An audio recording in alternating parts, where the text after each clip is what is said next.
Mga idol, magandang hapon. Ito, nang harvest tayo dito sa natin. Tinanim na mga patula. Ito.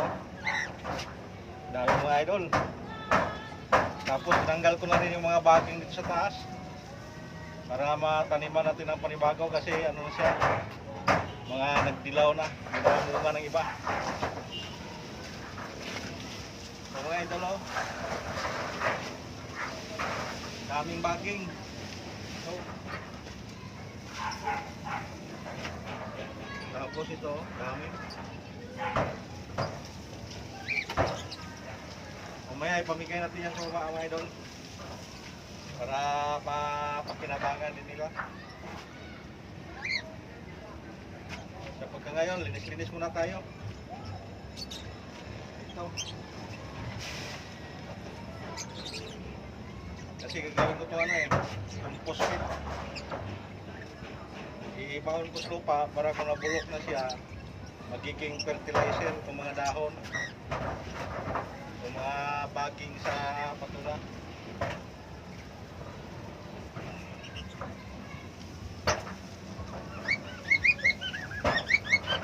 Mga sunod linggo pa siya natin mataniman mga idol.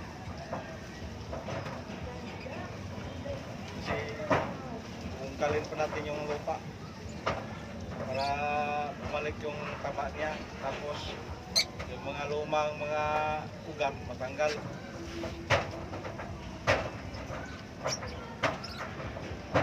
So mga idol, nawala na yung mga baging. So pakita ko sa inyo, oh.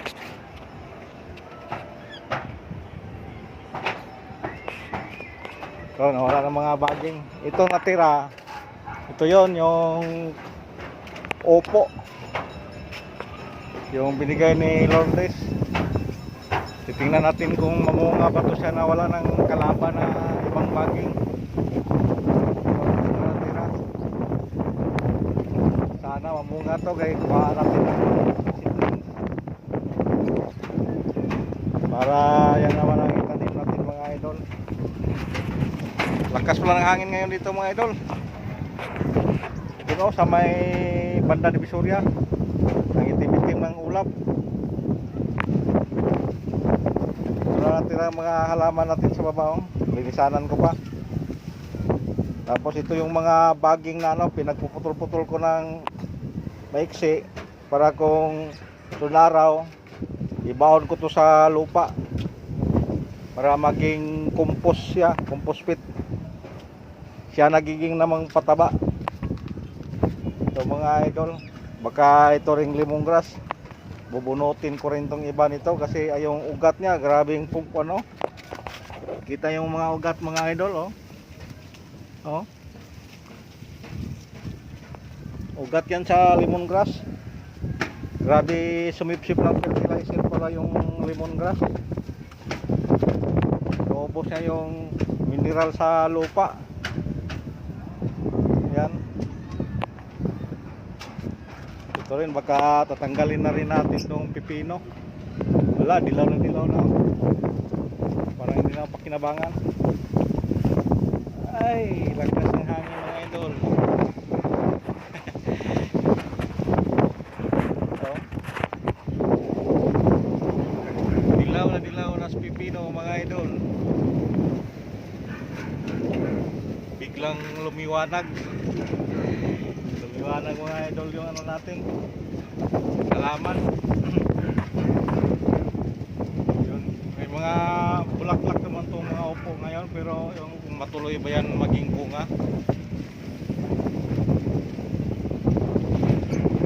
Mga lemongrass, buwasan ko yan kasi sobrang dami, oh.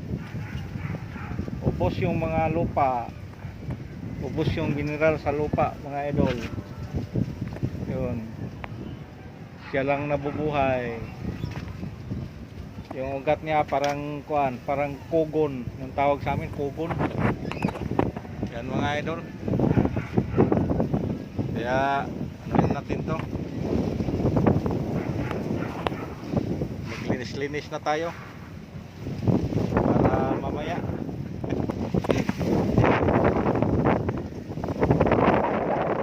Laki ng hangin, no? Lakas ng hangin.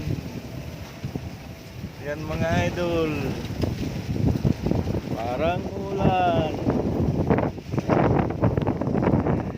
Sige mga idol. Thank you for watching. Sana magustuhan nyo yung mga video yung in-upload ko. Pakisilip na lang sa munting kubo ko para angat. Kasi ngayon parang kinatak pababa yung ano ko. Namumula na yung dashboard ko kasi wala na daw akong engagement. Walang engagement, walang net followers. Nag-negative na.